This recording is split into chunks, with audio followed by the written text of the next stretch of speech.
Good afternoon, everybody. My name is Ryan Howes with Levitt Partners and the CARIN Alliance. We appreciate you guys joining today for this digital insurance card conversation with the Smart Health Card, Smart Health Links team as well. We at Levitt Partners, we organize these multi-sector alliances to try to solve really difficult issues in healthcare. CARIN Alliance was formed about 7.5 years ago to do just that. We have worked with the Smart Health Cards team since the beginning of their work together, and looking forward to having this more detailed technical conversation today. Just a few administrative items for you. One is, please, if you have an opportunity and if you're willing to do so, if you could rename yourself in the participant chat just to include your organization that you represent. That'll help us get to know each other better as we interact as part of the conversation today. It will be highly interactive after this initial kind of overview. In addition to that, as you heard, we are recording this session at the beginning to provide everyone a better understanding of exactly what we're trying to do and some of the standards that have been built to help make that happen. And then we're going to stop the recording so we can have a more open dialogue on some of the questions that we have for this group today. So without further ado, I'll jump in.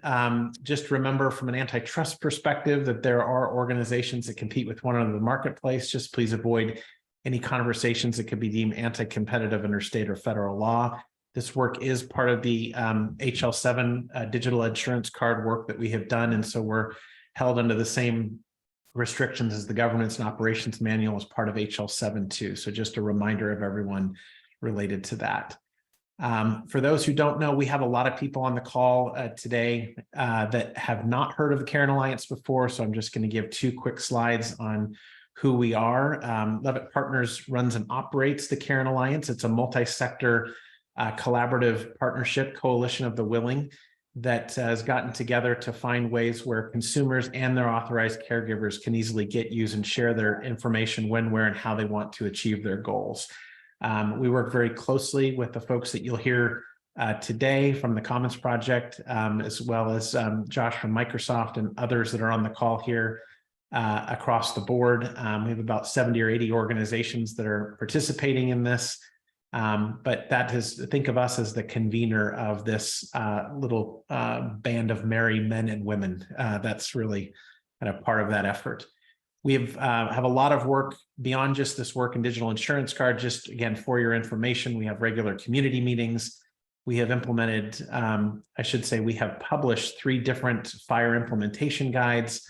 The one that we're probably most familiar with is the CARIN IG for Blue Button, which is providing members of CMS payers access to their claims and financial information via the CARIN IG for Blue Button that has now become the foundation for how payers are meeting the demands of the CMS interoperability rule. We're going to talk about digital insurance card today. We also have an implementation guide for a consumer-facing real-time pharmacy benefit check. We have a policy work group. We're doing a lot of work in digital ID, authentication, and federation. And we're also doing some work in terms of the trust framework and application registration guide for how to send data back and forth between regulated environments. If you have any information, need any more information on any of those, let us know. Happy to answer those questions. With that, I'm going to turn it over to JP so he can talk more about our purpose for gathering today. Thanks, Ryan. So I'm JP Pollock from the Commons Project Foundation. Great to see you all for those who I know and meet you if I don't. So today, I think most folks have gotten some background over email or in documents that have been shared around, but just a little bit of quick context setting. So what we're really trying to do here is supplement or replace plastic insurance cards with a digital counterpart. We're aiming to build something that's reliable, that's ultimately easy to use, and adds efficiency into the various mechanisms that folks use to transfer insurance information when trying to seek care.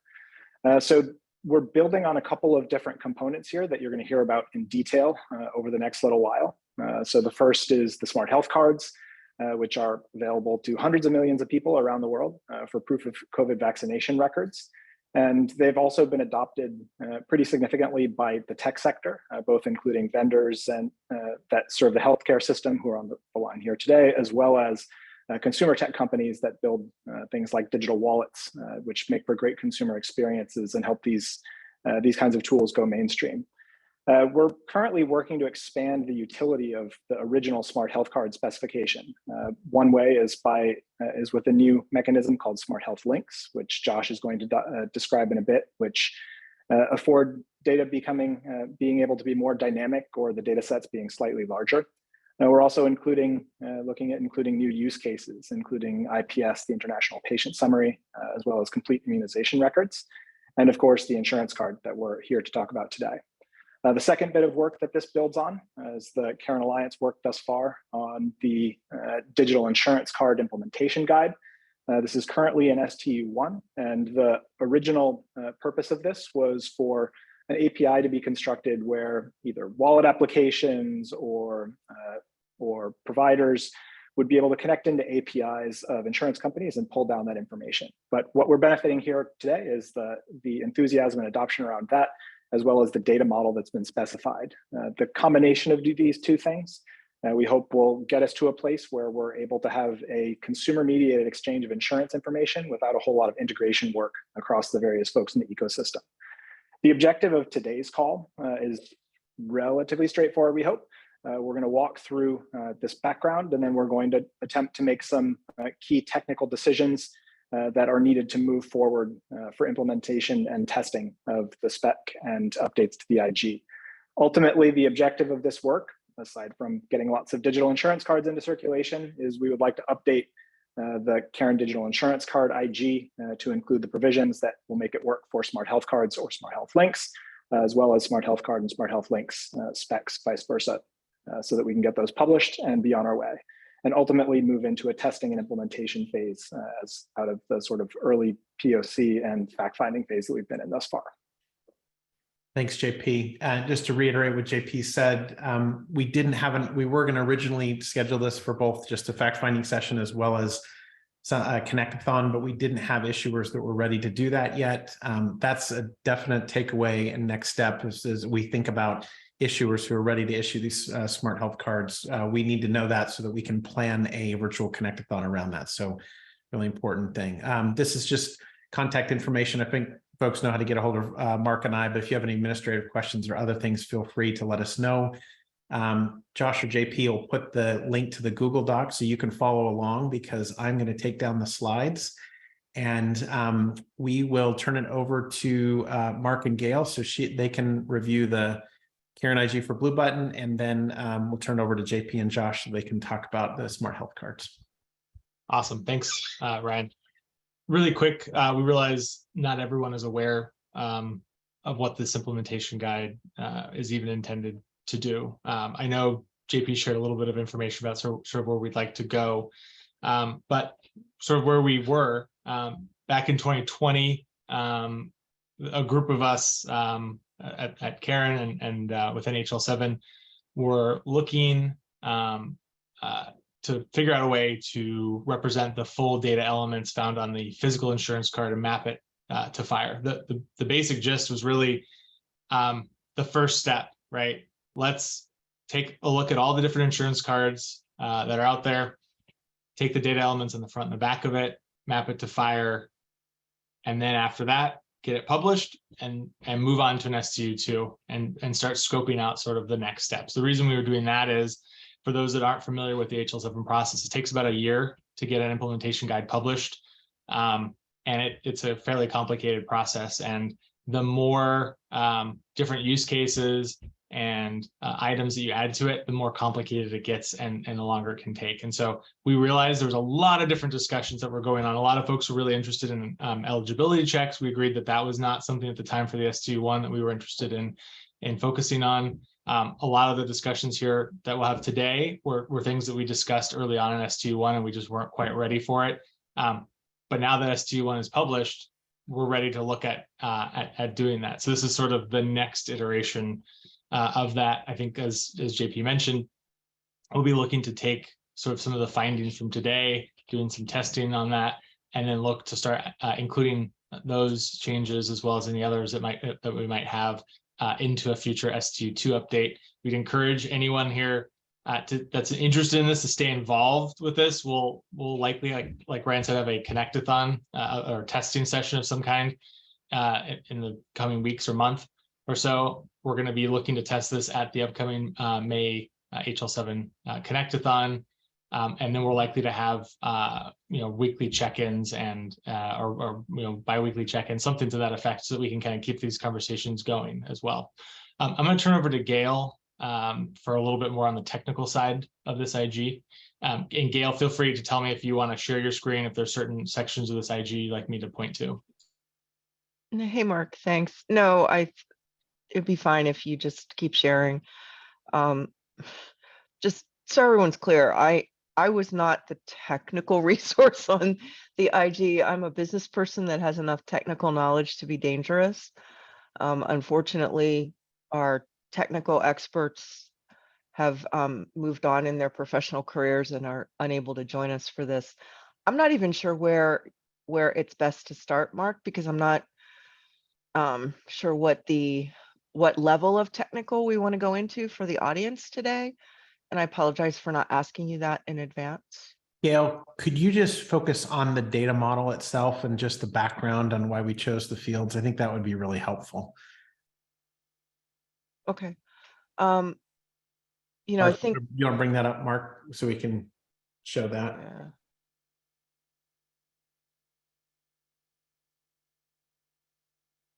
Do you want to go into the profiles, Gail, specifically, or? Yeah, I think that's fine. We did have a lot of discussion. I think, one of the things that we did try to do was leverage where we could other work and other CARIN efforts. So coverage and patient, yeah, go to one of those, Mark. It doesn't matter. And just hit the snapshot table for me. Thanks. We really tried to leverage things that were already in play instead of building something that didn't exist. So coverage is where what does the person have coverage for? What the information about that gets communicated on a card. That's where that lies. What about their insurance? Some of the way we've worded things is different than sometimes we as pay. I'm officially work for a payer, but I'm not really representing this instant in this discussion, my company at this point today. Insurance plan is who is offering the coverage, whether it's a direct coverage or it's a coverage because an account is asking it. But what about that coverage? What does that person have? That's what we have in the, I forget how we came up with the C4DIC, Mark. Do you remember? Just coming up with that little acronym was an interesting conversation in the HL7 world. But and coverage is used in other IGs. It's used, I believe, in patient access. It's used very heavily in some of the Da Vinci work. So it's also a resource that hopefully implementers or potential implementers are already using and can leverage existing effort. So things like, this is where it gets really technical. Do you want me to pull up the diagram? That might be helpful. Sure. Yeah, I feel like this was our technical workflow.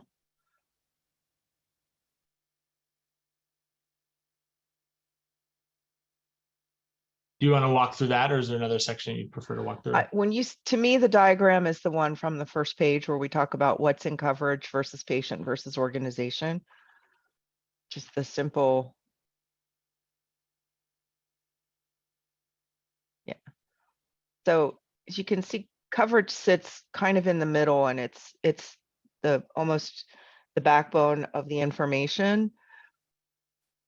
Out of coverage, we will always, you can only ever point to one patient, beneficiary, whichever, we are using the term beneficiary here, but member, it's using the patient, what we call the patient resource, to share the demographic information about that beneficiary or member. the coverage contains, again, this is what the person's coverage, their benefits are. And then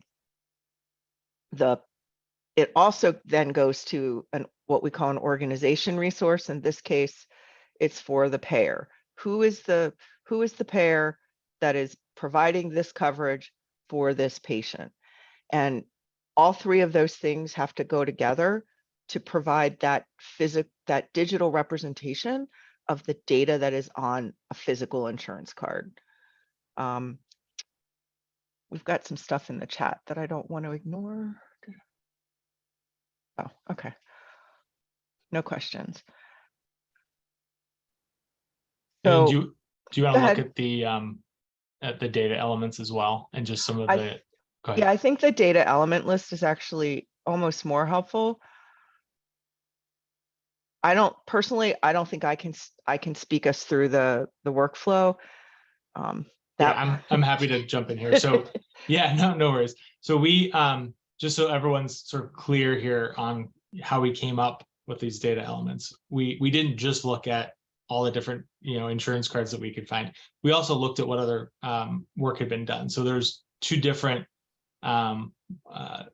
projects that we had done, this virtual clipboard and the implementation guide. So we worked with Weedy, spoke with them, looked at what they had done, pulled in some of their thinking.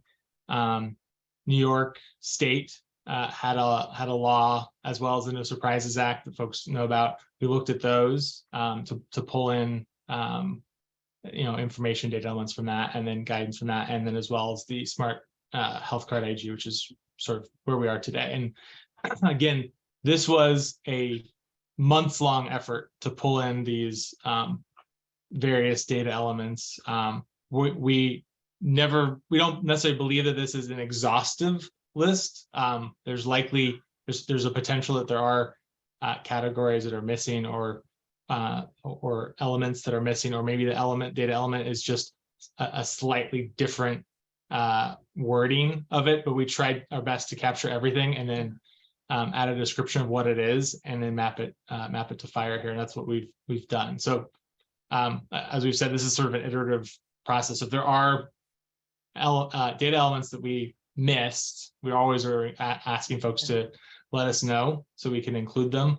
And Gail, one thing we didn't do, we talked about potentially doing, was we didn't look at all of the Medicaid cards, right? We looked at one or two of them, right? We looked at some of the Medicare cards. We looked at a lot of commercial cards, but we didn't look at every possible option. So there may be some items that are missing here.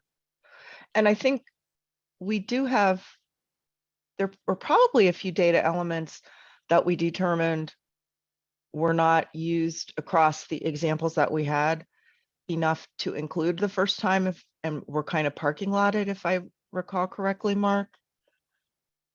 There were a couple, and yeah, I think, we might have included them or not included them, but I think almost all of them got included, to your point. And then there was a long discussion about images. And this sort of ties us back to this conversation of the smart health cards, smart health links is the use of images. We had a long conversation about whether images should be included or not. As folks know, there's business requirements behind them. There's agreements that need to be made. It also consumes a lot of storage space. I'm not technical here, so I don't know the full details of all of the reasons, difficulties, and challenges around images, but ultimately, after much discussion, it was concluded that we really did need to include images within the IG. And so that was, we made sure to include those in here. Yeah, and I would use the word accommodate functionality. Thank you. Not everything on the list that Mark is displaying is considered to be required for every digital card. We really tried to and I think the images is a good example. Because of not only the technical infrastructure involved, the issues of coloring and logoing and colors and all that kind of stuff, we left out, we didn't make it required through the implementation guide, but what we did do was create the the functionality for those that want to use it, so that it wasn't a barrier to use in the industry in this particular version. And I think that's something that we will need to remember, and as we go through these broader conversations, there are things that make sense in some instances to include, and in other instances not to include. And I'm not speaking to any particular item, I'm still talking generally. So we will really want to think about functionality. Does not mean that everything has to be required all the time. And so those were, and sometimes those were painful conversations or repetitive. You know, I think we spent hours talking about just the images themselves.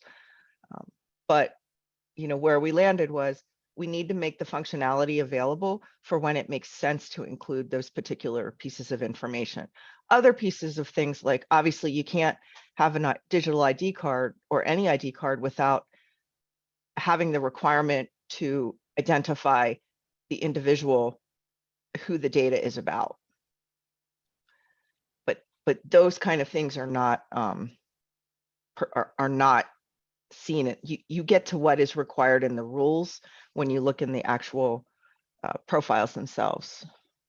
Great question in the chat, Gail, about do we look at dual eligible? So as I mentioned, we sort of scratched the surface on Medicare, Medicaid cards. We had at least one representative from CMS join some of our calls and he was able to chime in and share some information, but we did not get into that level of detail when it came to dual eligible.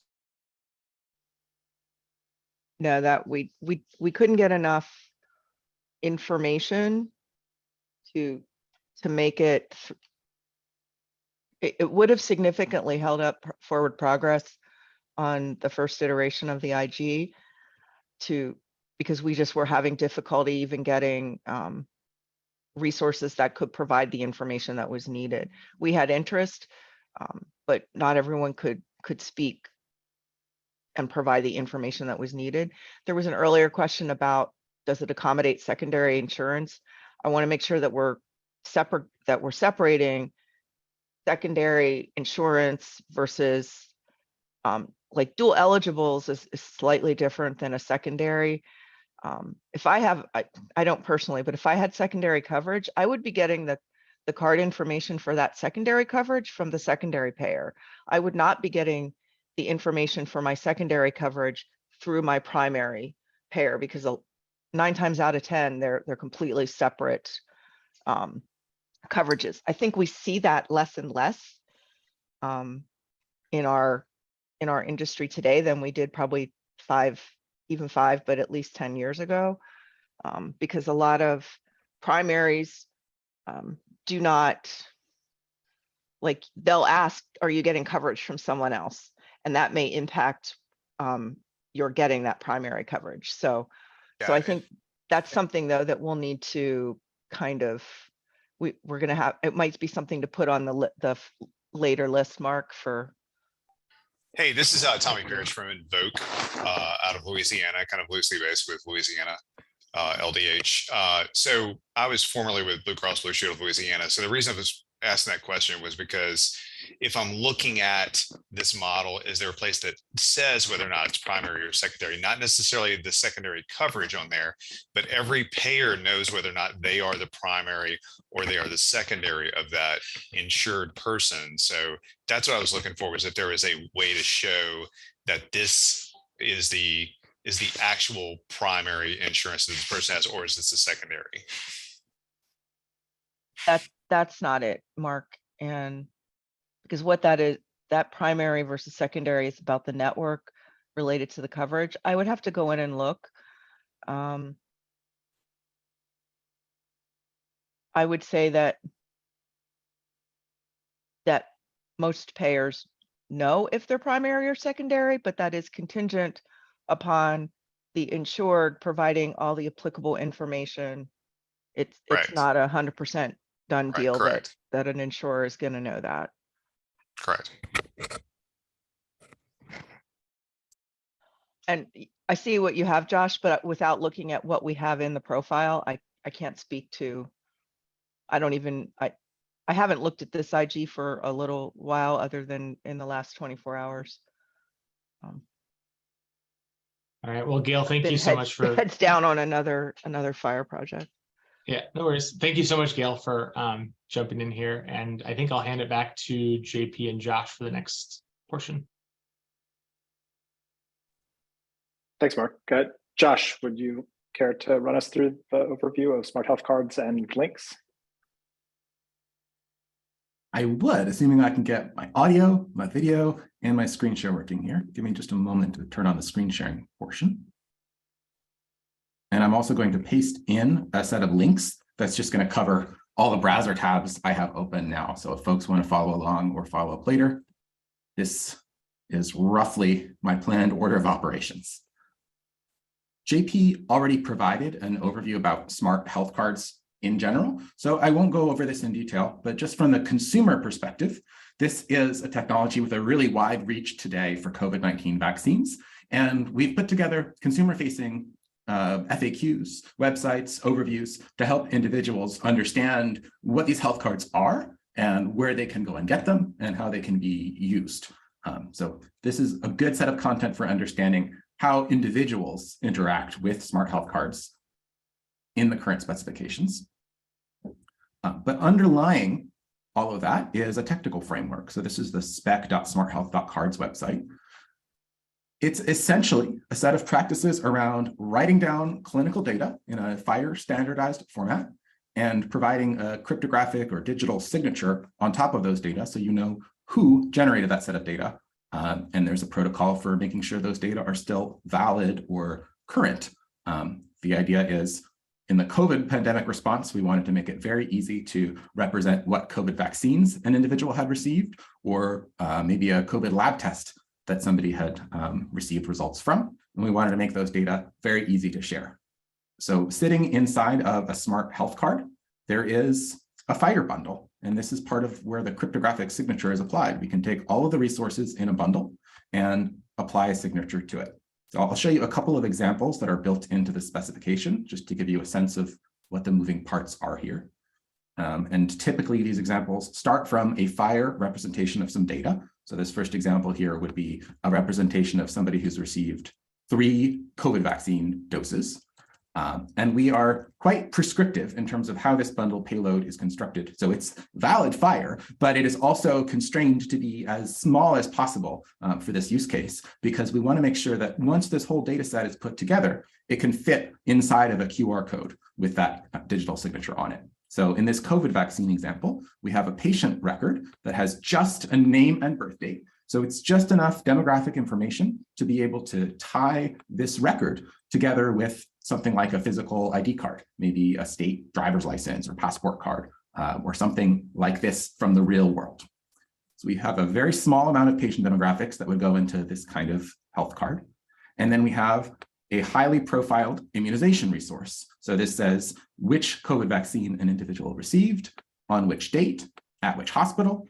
And since this particular health card represents 3 doses, if I scroll down, I will see 2 more immunizations that were received on successive dates. So spanning from 2021 to 2022. This whole payload, that FHIR bundle, gets combined with some basic information about who issued it.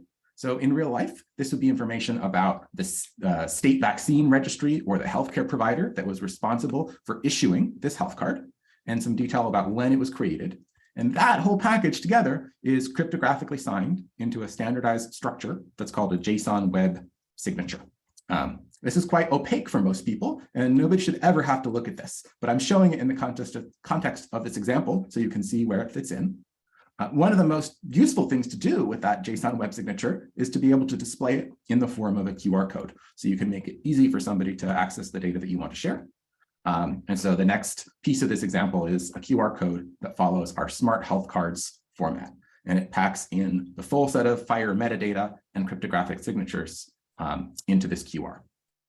So there are scanning applications that can read this and display information on the screen.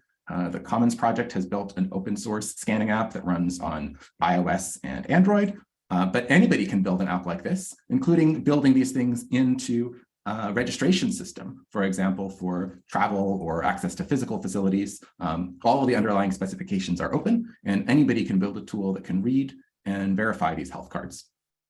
Last thing I wanted to show you from this specification is a set of links towards the bottom of this page that includes some demonstration tools that developers can use to understand what's going on here. So there's a link to what we call the demo portals that I've got open in my next tab. And I'll show you what this looks like for a developer who wants to inspect a smart health card and see what's going on inside. We have command line tools that you can use to run this in your own development environment, but we also have this web-hosted verifying system that can make it pretty easy to see what's going on. So in this case, I won't scan a QR code because I'm already using my webcam for this video presentation, but I'm just going to paste the JSON web signature directly into this web form, and it's going to go through the various decoding steps to show me what's involved. So in this example, it's able to find the public key that was used or associated with the private key used to sign the payload. It's able to verify the cryptographic signature by fetching those keys from the issuer, and the signature verifies, and it's able to extract the FHIR bundle that was encoded inside. So that's the basic workflow when it comes to encoding clinical information inside of a smart health card. Just to make that more concrete in the context of digital insurance cards, the next example I have is to a FHIR bundle that just happens to be constructed from the CARIN digital insurance card IG. So in this case, instead of immunization resources, what we're going to see is coverage resource and organization resource as profiled in CARIN. And actually, this example is just stitched together by copying and pasting some of the example resources from the CARIN implementation guide as currently published. So you can take a very long and detailed set of FHIR data like this that includes information about all the members of the plan and their family, all of the theme and text information on that card, potentially even these images and logos that we talked about. All of this can be packed together with information about the individual's deductible and so forth. These are the standard examples from the CARIN IG, as well as details about the organization behind the insurance plan. You can take all of this and cryptographically sign it to create a smart health card. So there's an example of that in the same repository. This works well, except this payload is too large to fit in a QR code. There's just hard limits to how much data you can practically fit inside of a QR. And so this approach has limitations when we think about using the QR form of presenting a smart health card. And that will take us from smart health cards to a new specification we've developed called Smart Health Links, which is designed to help solve this problem. So Smart Health Links is a project we took on in Argonaut, as well as the VCI, Verifiable Clinical Information Initiative, last year to develop and refine this implementation guide. You've got a link to it in the Zoom chat. But the basic idea here is we want to be able to share data sets that might be too big to embed directly in a QR code, or they could be dynamic data sets that are changing over time. So maybe if I want to track progress against an insurance deductible, the current benchmark of spending might change week to week. So that would be an example of a dynamic data set in the context of a digital insurance card. And with Smart Health Links, we can provide this level of indirection so that you can follow the link to get potentially a larger data set and potentially a dynamic data set. And we think this might be quite helpful for digital insurance use cases. I won't go into the protocol specification here, but this page of the Health Links documentation has all of the details. But the bottom line is that you get a link to a manifest of health card data, and you can follow that link to retrieve the health cards on the other side. And all of those payloads are encrypted so that only somebody with that decryption key, which is part of the link, can see and view the information on the other side. Rather than spending much time on this specification itself, I'll show you a couple of quick examples in this context.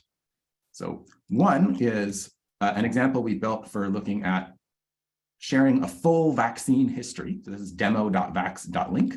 And the use case here was today we have state vaccine registries who are able to issue one smart health card at a time for one particular immunization or disease. But we wanted to make it easier to share a full lifetime history of immunization results. So this demo shows how you can create a smart health link to a whole set of these vaccine results. And then you can share that health link in the form of a QR code or you can just copy it onto your clipboard and paste it into an email. And whoever receives this link will be able to follow the manifest on the other side and load the data into a health record system of their choice. So if I start from scratch here, there's a couple of features around causing these links to expire after a certain amount of time, but I'm going to skip over that detail and just create a totally open link. And now anybody who follows this link will be able to automatically fetch the details of, in this case, 23 immunizations that a child has received in their lifetime history. And each of those is signed as a smart health card. So that's an example from the vaccine world. And I also wanted to show you what this could look like from the perspective of digital insurance card. So one of the links I included in the Zoom chat is an example smart health link for the CARIN insurance IG. And following that link takes me to this same bundle. I couldn't fit it in a single QR, but I can fit it in a smart health link. So that provides the ability to pass along a larger data set, but it only works if the parties are online at the time that somebody wants to follow the link. So this is some of what Smart Health Links is good for, sharing larger data sets or dynamic data sets. And then the last note that I'll share in terms of these building blocks is we looked at Smart Health Cards, which forms the basis for sharing cryptographically signed data. We looked at Smart Health Links, which allows for sharing larger data sets through this indirection. And it's also possible to build a hybrid solution, to use these two technologies together. So the last example that I linked to in the Zoom chat is this hybrid example, where I did two things. The first thing I did was to take a really minimal data profile on the fire coverage resource. So this is much smaller than what we see in the CARIN IG because it's designed to fit inside of a single QR code. So in this example, my coverage resource is just going to have a type. It's going to have some basic information for the payer and where I can follow up to find a connection to that payer online, and then information about the subscriber, beneficiary, and classes. So it's a really slimmed down profile of the fire coverage resource. And we can fit this whole payload inside of one QR code. It's not everything on the data wish list, but we think something like this could be a good starting point. And we can use this in conjunction with Smart Health Links. So in this hybrid example, we have all the data that I just showed you from this minimal profile of coverage. And then if we scroll down to the bottom, there's also a Smart Health link embedded inside of this so that anybody who receives this basic data set can follow the link to retrieve the full data set. So we think this might be a promising approach to get the best of both worlds, to get the immediate and offline data sharing capabilities with a minimal payload, and then to have access to a full data set by following a Smart Health link. So let me pause there. And if there's any questions or comments about kind of the overview of these building blocks, happy to address those now. Otherwise, I'll turn back over to JP. Josh, do you want to say a minute worth on the sort of privacy and hosting model for Smart Health Links? Just because I know that that's something that folks will ask about or think about as we get into it. Yes. So for Smart Health Cards, the privacy model is an individual has the information. They can store it in a QR, print it out on paper, and display it when they want to. And if at any point they don't want that information, they can destroy their copy of it. And that's the end of the story. For Smart Health Links, there is the requirement that the data be hosted in a server somewhere, but those data are stored in an encrypted way so that even the server hosting the data doesn't need to be able to read those data. So an individual can have their data hosted as an encrypted file, and only by sharing the decryption key as part of that Smart Health Link QR do they allow somebody to actually see the data on the other side. So that's a very arm's length hosting model that we've designed because we want this technology to be usable in many different environments, including environments where the organization hosting the data doesn't need to know what's inside. They just need to be able to respond with the correct bytes when an authorized query comes through. So that's the sort of quick privacy story. And we do have background documents that spell out these privacy and security assumptions in more detail.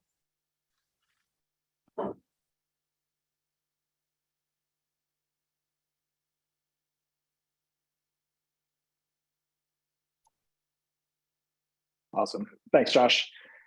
Okay, now we're going to move on to discussion. Mark, if you wouldn't mind stopping the recording at this point, that would be great.